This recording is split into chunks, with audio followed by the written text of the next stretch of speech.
introduce our speaker for today. Crystal Beckman is a diabetes educator, a CDE, and nurse at Sanford Diabetes Education Center in Sioux Falls. She has been a nurse for 29 years and a diabetes educator for 25 plus years. She's just again working on recertification. So if anyone needs any tips on all the paperwork and everything you need to get in order, Crystal would be someone to check in with. She's a wealth of knowledge. So with that, I will go ahead and welcome Crystal to present today. Well, hello, everybody. I see some familiar faces, or not faces, names, because you guys are all too chicken to put your video up, I guess. But I felt like it was important for you to see me. I am at home today. I've been lucky enough to cut back my hours a little bit. So I'm doing some work from home today. But I want to just disclose that I by no means am an expert on the standards of medical care for diabetes. I have been kind of interested in them this year, so I had been reviewing them earlier. So as luck would have it, I mentioned one word and got volunteered to do this presentation. But, you know, I've always said that in order to really know something, it is best to present. Now, the standards, I don't know if you've seen them, they're like 190 some pages long. So I have to tell you, I haven't read every single iota word of them, but they are on the ADA website under the professional tab, and you can certainly print them out. I would advise you to do that at work and not on your home printer because it will run all night. There is also an app that you can get. There are a couple different versions, but there's a real abridged version for primary care providers. And it's got some interactive tools. So if that would be helpful for you, you can certainly do that. And there's also some CE credits out there too. So if that's something you need, you can sure look for that. So without further ado, I'm going to try to share my screen here. Hopefully you will see it. And we will get started. So as you know, the standards are re-released every year, and there's always some sort of an update that comes out. Sometimes it's just wording, sometimes it's big updates, but really there's a big, huge consensus committee that comes together and everybody weighs in, and then they decide whether or not those are standards that are going to be put through. I have to say this year, the standards changes were not huge, but there were some. And some that really may impact the way we manage some of our patients. So I decided to just go through each section, and the sections actually were renamed a little bit this year, so that's kind of interesting to me. And just kind of go through and let you know what has been different. I had to put my glasses on here. Okay, so section 1 is really about improving healthcare in different populations, and this year, thankfully, they did acknowledge the role of telemedicine, which is a really fabulous thing for our state because of its rural nature. There are also other states that have the same issue. I think we feel it really acutely. There's a lot of new data out there that talks about the financial costs of diabetes to individuals and the society. And actually, it did show that it increased about 26% from 2012 to 2017, which is billions. So if you aren't muted, you might want to just mute yourselves. That will just allow for a little less background noise. Thank you. And so that they really started talking a little bit about telemedicine being a growing field that will really help access and decrease overall costs. And then there's some discussion in there to facilitate the delivery of services to these populations.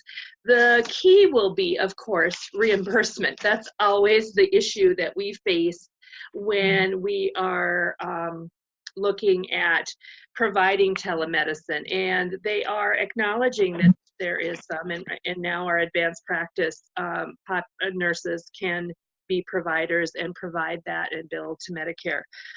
But I think that we are going to see that explored a little bit more as time goes on, especially as the standards are starting to talk to it.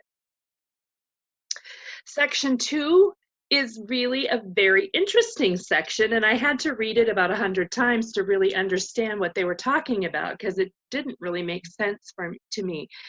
But it really, is talks to the classification and diagnosis of diabetes, which hasn't changed in terms of numbers, but they have changed it to allow that the diagnosis of diabetes can now be made on the basis of 2 abnormal results from the same blood sample. And I looked at that and I thought, what in the heck?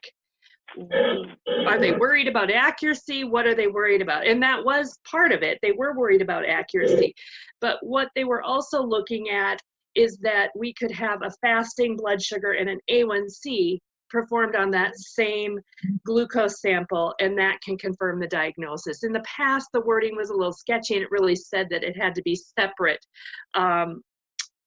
blood samples. So that's good news, because sometimes we only have them in our office one time for diagnosis, and that also really cements that A1C being a diagnostic indicator for diabetes. And then there was also some discussion about additional conditions that were identified that can affect A1C accuracy, particularly discussing that in that postpartum period. And that certainly makes sense for those of us who are practitioners. We know that postpartum, there are a lot of changes in glycemic values just based on, hormones and changes. Plus, they were just pregnant. And we know that, blood sugars change significantly during that pregnancy, so that it stands to rule that the A1C might be not always the most accurate test. Crystal, I apologize for interrupting, but I noticed the slides aren't advancing. Oh, I'm advancing them. Yeah, do you have 2 monitors? That might be it. I do not have 2 monitors. Oh, okay.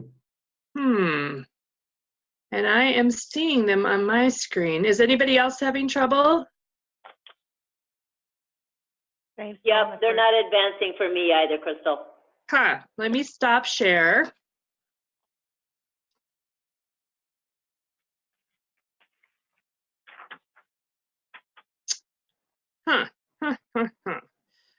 Well, I may need to just email you all my slides.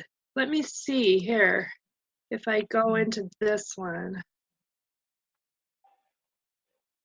When you started the conversation, Crystal, when you pressed the slideshow, it didn't change the presentation on my screen. It didn't? It did not. Okay. Can you see it now? Just the title page. Oh, technology. Isn't that irritating? If you click on slide 2, oh, there we go. Now I think they're advancing. Perfect. There you go. Now it's working? Okay, perfect. Thank you. Sorry, I didn't want to interrupt, but I knew you'd spent some time on the slides, and I wanted to make sure we could see them. Absolutely. So thank you. And that helps too, to actually have the visual. Okay, I think we're on section 3.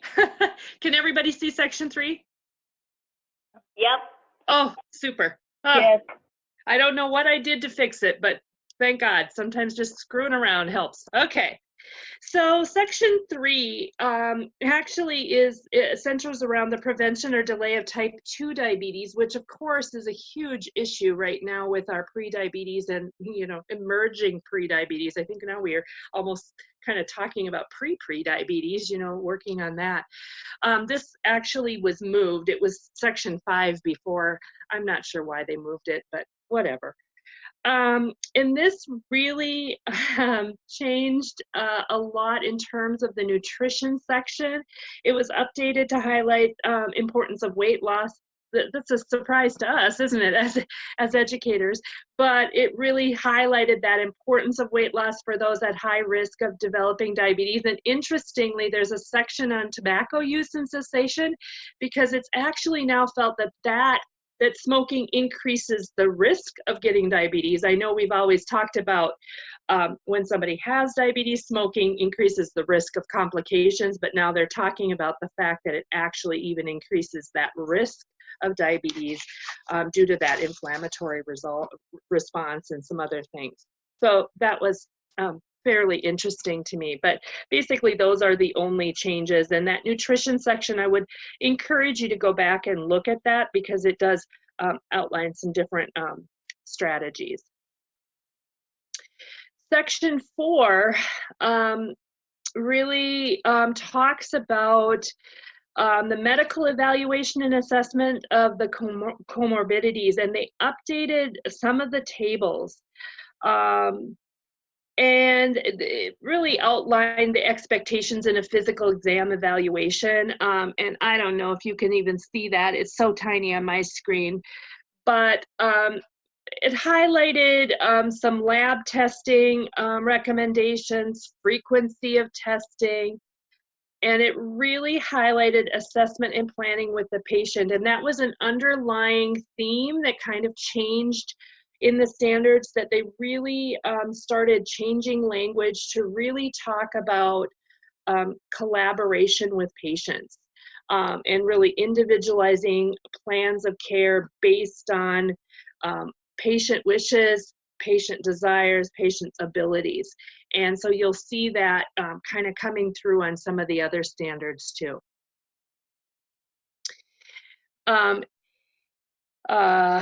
And there were some new recommendations that were actually added to explicitly call out the importance of the diabetes care team. Yay, finally, you know, and it listed actually the professionals that made up the team, the CDEs, the dietitians, the social workers, the mental health counselors, the exercise physiologists, the pharmacists, all of the team members. And if I just missed your team member, don't, you know, I'm not doing that on purpose, but it just, really kind of called that out and highlighted the importance of team care, which I thought was, you know, timely and and a little probably late to the table, but it's nice to be seeing that.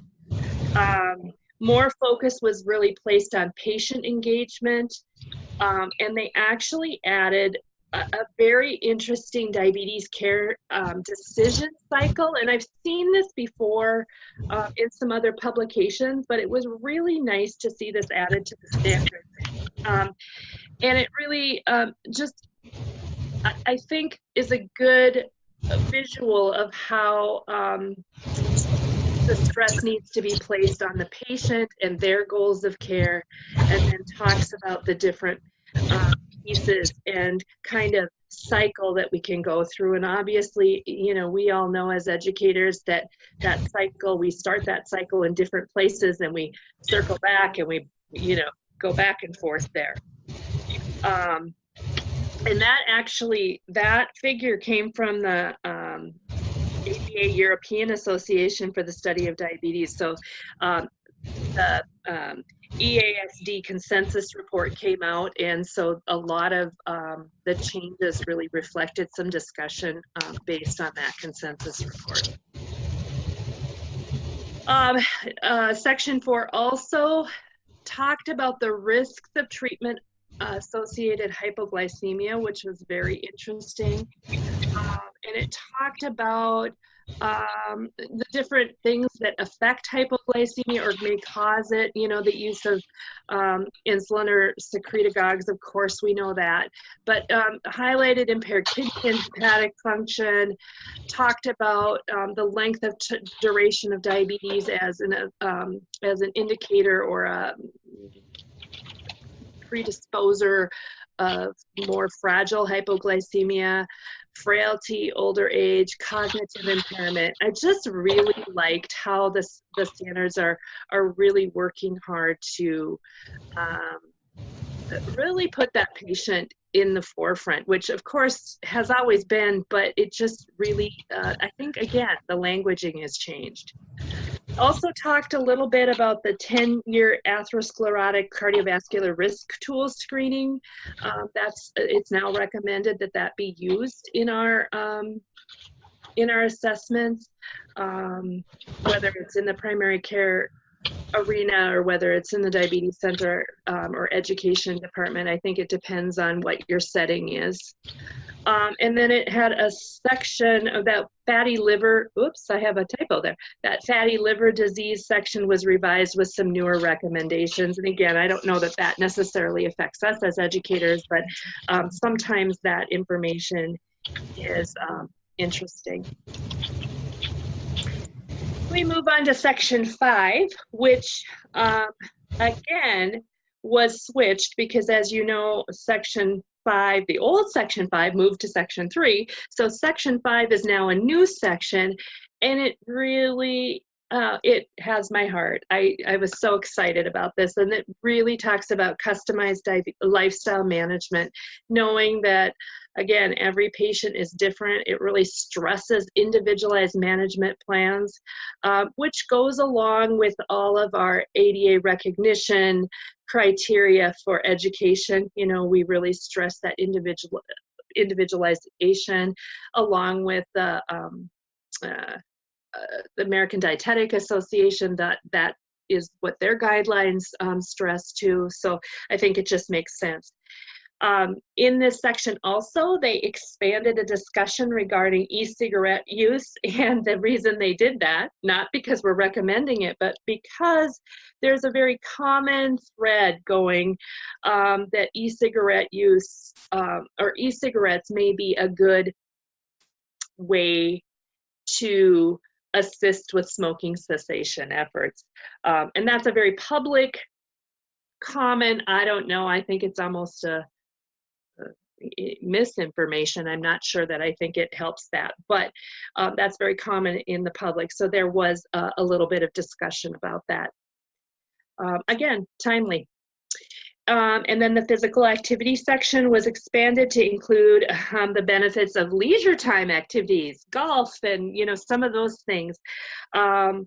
Balance and flexibility exercises, really just giving some credence and weight to any type of exercise our patients can do, being better than, you know, nothing at all. So did talk about that a little bit. And then again, some more discussion about diet recommendation changes, and they are many, they are varied, and they probably, for some of us, I looked at it and went, oh, wow. So it talked about macronutrient distribution. I don't know that I personally think about that so much, but it is talking a little bit about the different percentages now. Individualization, again, not really new to us, certainly, but it was stressed again. They recommend the decreased consumption of both sweetened and non-nutritive sweetened beverages, really with an emphasis on water intake. And I saw that mentioned a couple of different times, just really stressing the importance of water intake. And then they made some modifications in the sodium consumption recommendations, and they used some of the cardiovascular data to kind of put some weight behind that. Oops. Section 6 is the section that talks about glycemic targets. And this is always an interesting section to me because I think this needs to be individualized too. One size does not fit all. So there was a little bit more emphasis placed on A1C testing and its importance in glycemic management. And I think we're all seeing that A1C can be a valuable tool. We've always known that. But sometimes when we're dealing with our older patients or patients who may not have the ability to test or can't, that A1C really can be very helpful, and it really did put some weight on that. The self-blood glucose monitoring and CGM were moved to section 7 under technology because it does seem that it fits there better, especially now with the CGMs. And then recommendations were added regarding the assessment or reassessment of glycemic targets over time, particularly when it comes to our older adults, really feeling like the glycemic targets should be a little bit higher to prevent the hypoglycemia and risk of injury and even cardiovascular events related to hypoglycemia. So that was nice to see. And then modifications were made to align with the standard updates that were made in April. So they came out with kind of a, well, I don't know, a breaking news of recommendations. Oh, I guess it couldn't have been April 2019. It must have been 2018. It came out after the standards were placed, and so it pulled those in too. So we should all be in consensus now. Section 7, diabetes technology. Oh boy, oh boy. You know, we're all trying to keep up with the next best thing, and same with the standards. And of course, they aren't always going to be very precise and particular, but really acknowledge that technology is an expanding field, leaps and bounds. Crazy. I feel like I'm constantly trying to keep up with my patients. Even sometimes they know far more about this than I do. But they talked about the education on technology, whether it be an insulin pen or an insulin pump or glucose sensor or what have you. That education is stressed and key for success. I know a lot of our younger people particularly are very tech savvy, and they think they can just pick up something, and they probably can run their cell phone or their sensor or what have you. But they really talked about it as that we need to stress the education piece of that, because there are all kinds of different things that go into that. It's just not the piece of technology. It's how does this impact your care? How does this improve your control, reduce your complications, what have you? And then there was, interestingly, and this is a little bit, I think, controversial, but there was some discussion regarding self-blood glucose monitoring with the new recommendations for those who are not using insulin to acknowledge that routine glucose monitor may have limited benefits in some populations. And I think that again, glucose monitoring is always helpful. I think I remember good old Dr. McMillan telling me it's like driving without a rear view mirror. If you don't have a meter, how do you know what's happening around you? But there are certain populations that glucose monitoring certainly may be of less benefit. I think of those folks who are diet controlled and not having large swings in their blood sugars, maybe those who are on a single therapy, maybe metformin, maybe those where cost might be an issue, certainly the elderly. So I think that is still going to be a case-by-case basis that we all assess and make our own decisions. But when they do put this discussion into the standards, it certainly can affect insurance and Medicare coverage. So I think we need to keep an eye out on this and see where that leads, because we're already kind of under the gun, especially with Medicare, in terms of how much they are covering that way.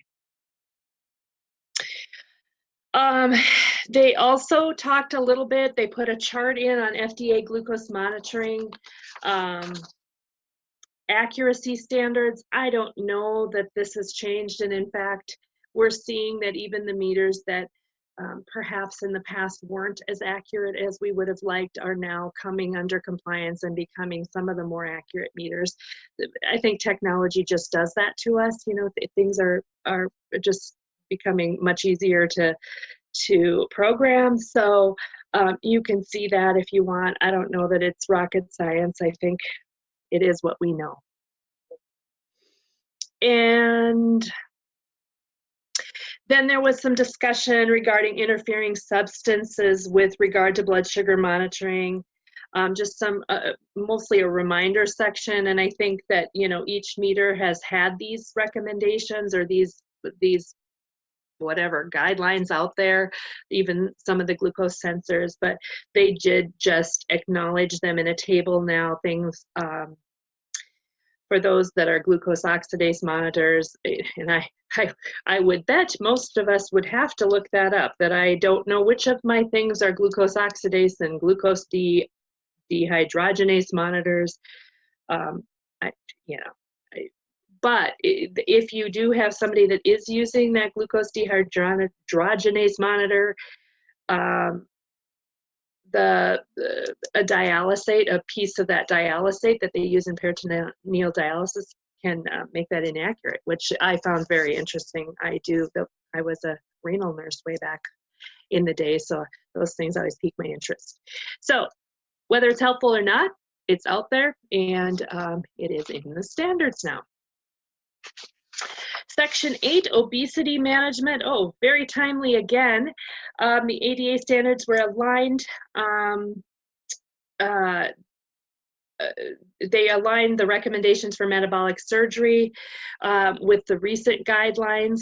And I think, you know, we're going to be seeing more and more of that as time goes by. There's also some newer medications that are coming out that are going to be affecting kind of how we look at this too. Recommendations were modified to acknowledge the benefits of tracking weight, activity, etc. in the context of attaining and maintaining a healthy weight. And I kind of chuckle at this. I put this in there because it is part of the newer languaging of the standards, but again, not a surprise, not rocket science to those of us who work with this every day, but I'm glad they acknowledged it. And then there was a brief section added on about medical devices for weight loss. They're certainly not recommended due to limiting data, but it did just bring forward some of the discussion about those medical devices, and I'm not even really certain exactly which devices those might be. So section 9 talked about pharmacologic therapy for type 2 diabetes, and they provided a really nice review of the newly released EASD guidelines. So I would encourage you to go in and read that if it's something that might be interesting to you. It really kind of highlighted key patient factors: ASCVD, chronic kidney disease, heart failure, again, the risk of hypoglycemia, which we haven't always seen brought out, effects of body weight, side effects, cost, patient preferences. So, and I think that was interesting too, patient preferences, because our clients are becoming very aware, and certainly the pharmaceutical advertising has escalated over time. So sometimes we may want to recommend a medication, or the provider might recommend a medication, and the patient absolutely just will not take it for one reason or the other. And then we have to work our magic and discuss it, or find something else.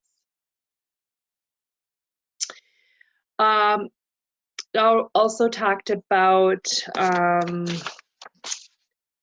the approach to injectable medication therapy. Of course, you know, we've seen an influx of more and more of the injectable medications.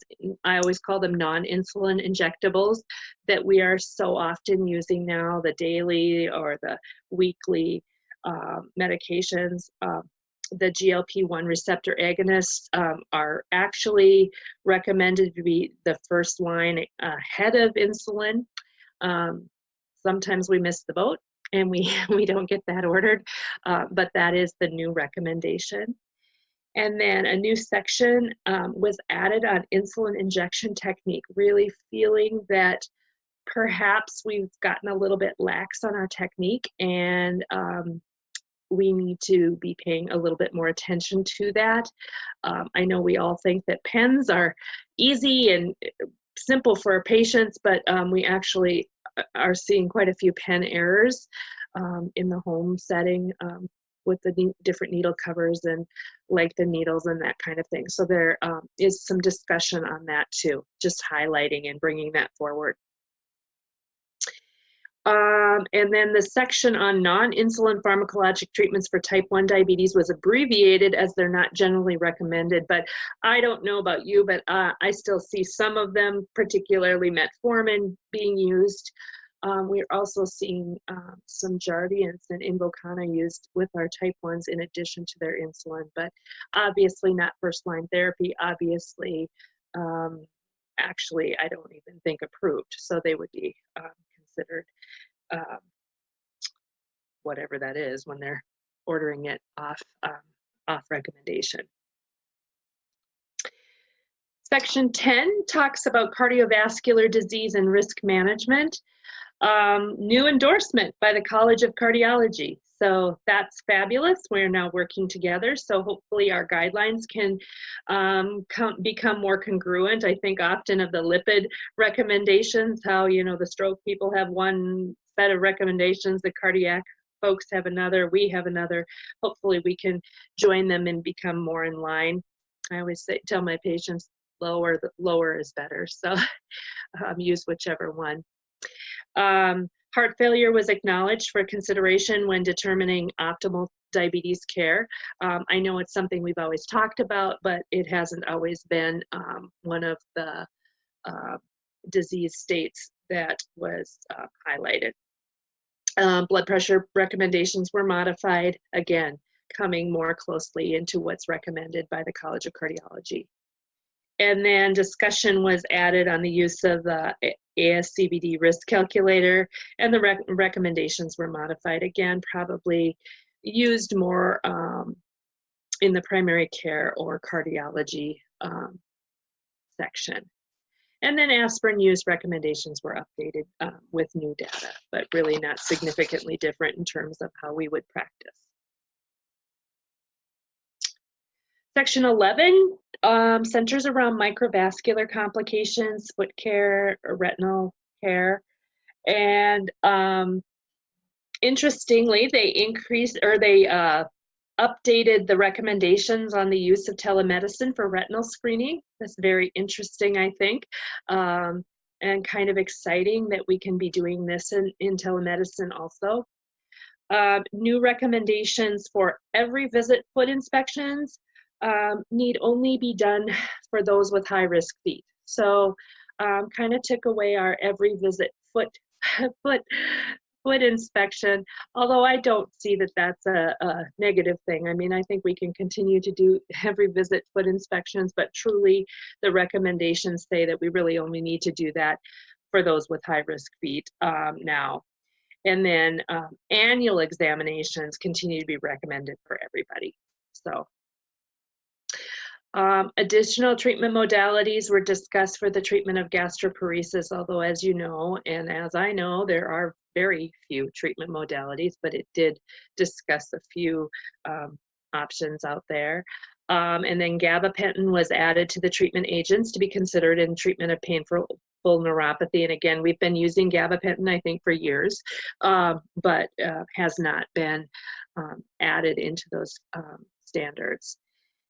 And then recommendations were updated to align with the ADA EASD consensus report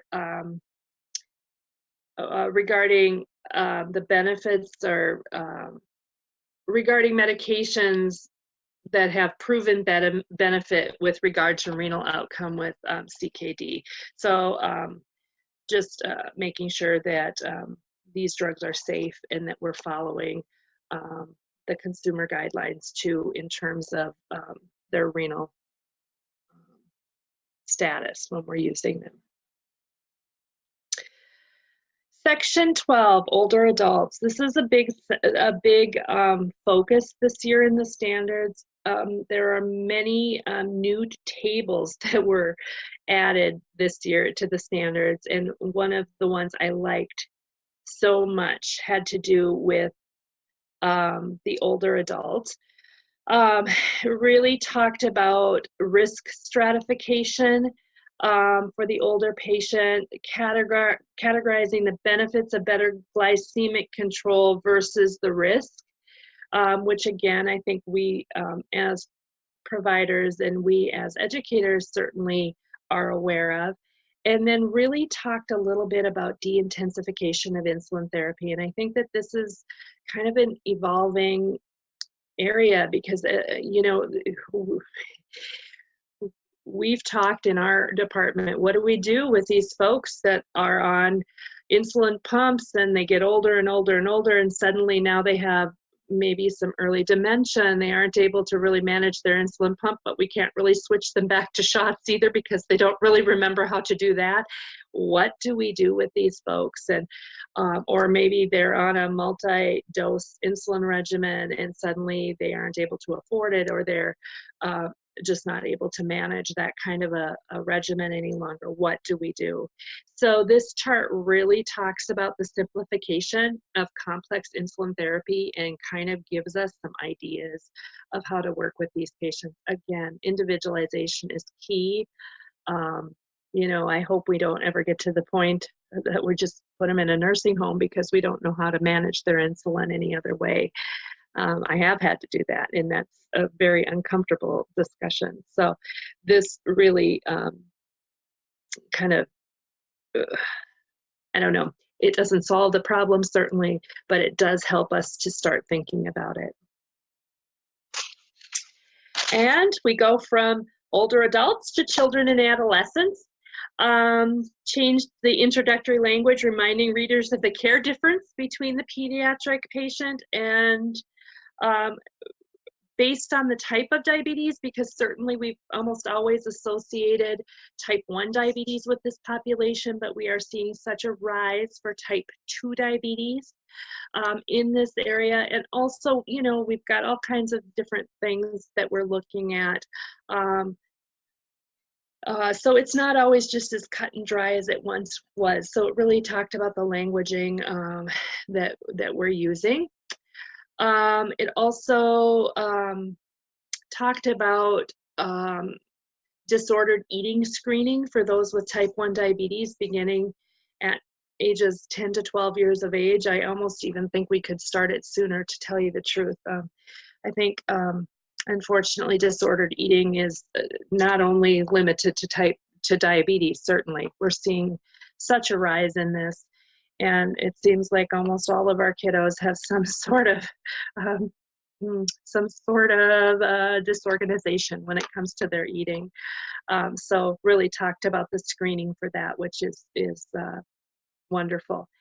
And it also talks about the e-cigarette use in this population because, you know, we think of e-cigarettes as, you know, e-cigarettes, but really this comes in lots of different forms. Vaping is what kids call it, I think, and it's truly almost e-cigarettes. There's all kinds of different little ways to talk about it, but essentially it's the same thing. So it really acknowledged that and had the language to discourage it.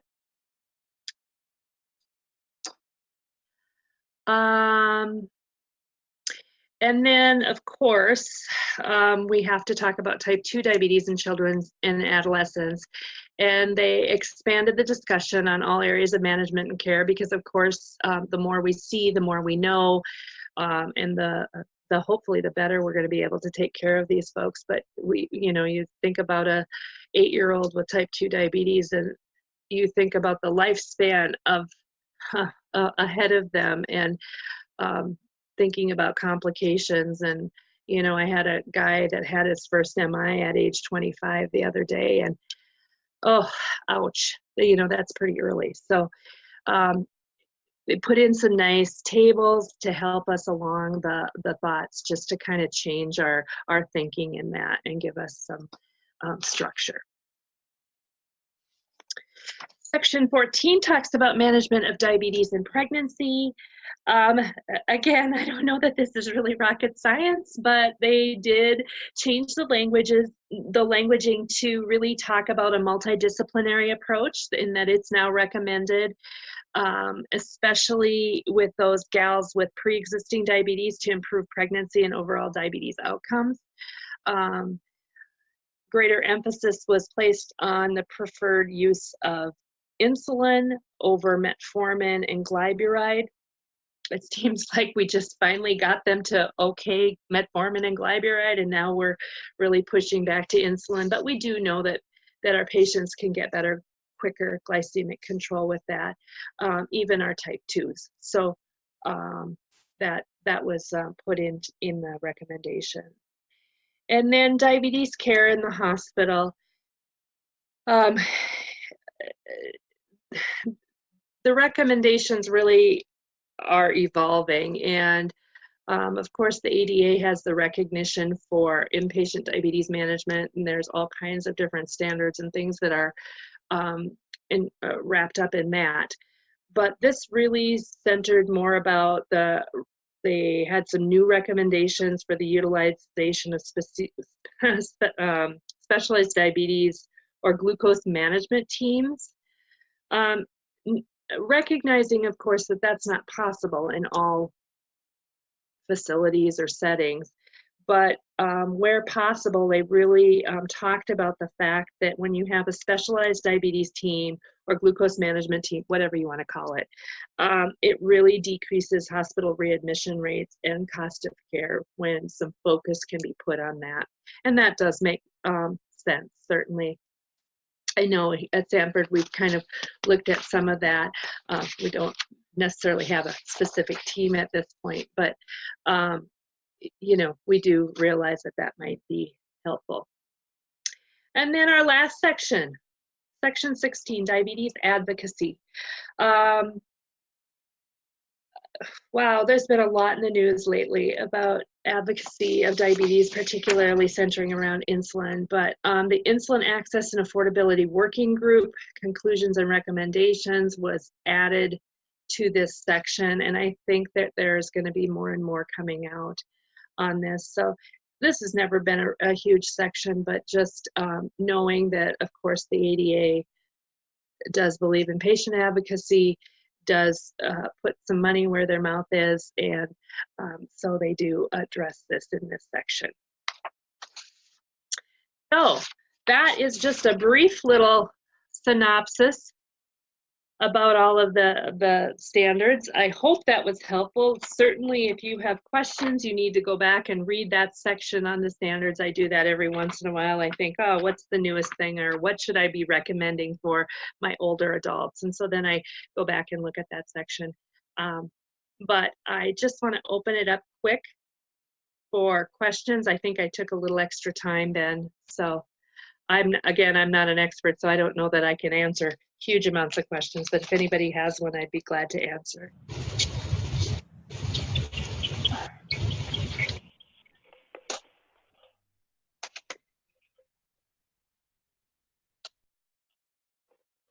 No questions? Super. Ben, are you on? Ben's probably muted. Yeah, he needs to unmute himself. Yes, he does. Hey, Crystal, this is Kayla. I wondered if you talked about the telehealth services and getting coverage. I know that there was some legislative issue around telehealth coverage this last year, and it went through. Do you know how that's going to impact things, or do we have to have Medicare saying that diabetes self-management's reimbursable before the state will recognize that diabetes self-management's reimbursable? Well, and you know, Medicare takes a very long time after things are kind of streamlined and we've made it. I would imagine that we're going to see, hopefully, insurance covering telehealth before Medicare. I'm not sure about that, but Medicare, I think right now we can bill some things, some telehealth now, but I think advanced practice can do that. Yeah, I think only advanced practice nurses can. Yeah, but and I'm hoping that'll change because, you know, that's not possible in many of our centers. So I know even we have difficulty with that because it, you know, we essentially one person who can do it then. So right. Yeah, I'm hopeful I'm hopeful that even just the acknowledgement and change of languaging in the standards is going to push that forward. You know, it's a start, I guess. Mm-hmm. Yep, we have to start somewhere. Absolutely. Crystal, this is Sue. So I want to make a comment. I was a bit surprised by the discussion, two things, that they didn't push the glucose monitoring a little bit more. I was surprised that they said that they may not be beneficial. You and I have the same opinion. And then the other thing I was surprised about is that when they discussed prediabetes, they talked about that not being a designated disease. I thought that was an interesting comment. Exactly. I think so too, because I think it is a classification of a disease, and I actually thought that was made by the ADA. So, yeah, I think that, you know, that I might have to ignore that. Yes, I think we should. You did a great job, Crystal. Thank you. Thank you. Well, I hope Ben's on, because I know he wanted to have some discussion questions. Yes, sorry. I somehow keep managing to mute myself through the computer because I'm the host. Can everyone hear me now? Okay, perfect. So I just wanted to share my screen here and spend the last 10 minutes or so on a couple discussion questions here. So I'm just going to post those here and then just have everyone chip in as we walk through these questions here. So the first question is, what change might impact you the most when providing diabetes education in 2019, based off of the updates that Crystal just shared? So I'll certainly open it to discussion, and I'm trying to make sure everyone is unmuted, but if you aren't, hopefully I can figure that one out here, but I'm going to hit unmute now for everyone. So with that, I'll open it to discussion here.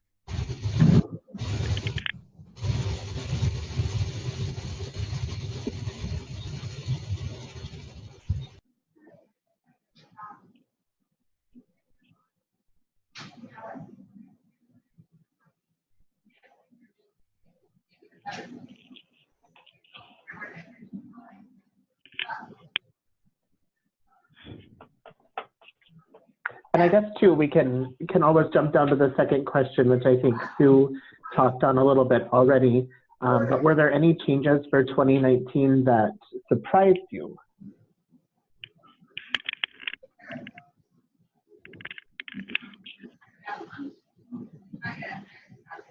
You have a quiet crew, Ben.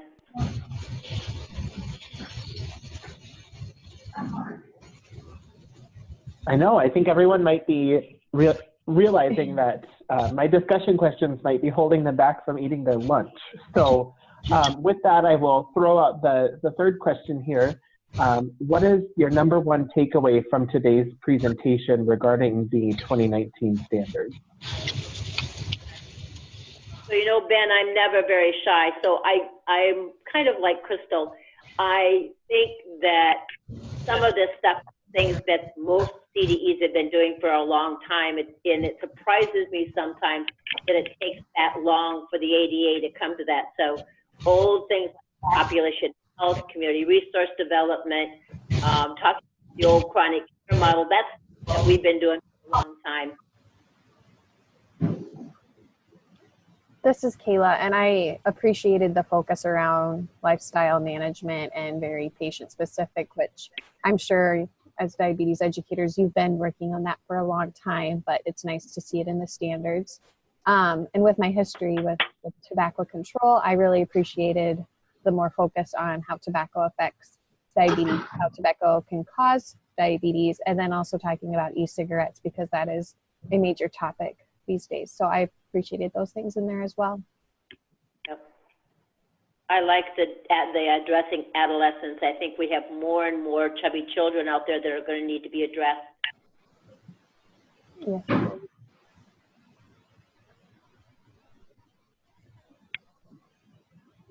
Great. Any other discussion from the presentation today?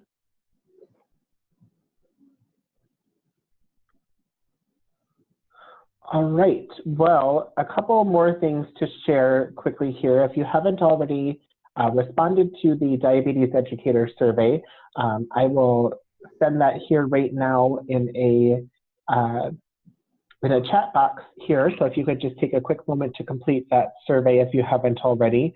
And then just a reminder that our next webinar will be on March 26th. This is a special webinar specifically for Diabetes Alert Day, which is March 26th, appropriately.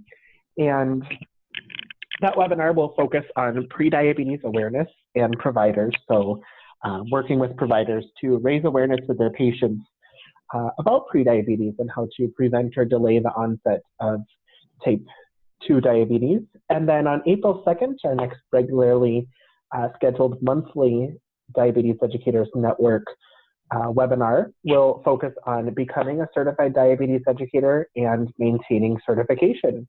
So I just wanted to again thank our speaker, Crystal, today for not only paging through those 180, 190 plus pages of information, but also for preparing and sharing her presentation today. We very much appreciate her taking the time to do that for us, and certainly being willing to share that in a webinar format that we can then share on the website as well.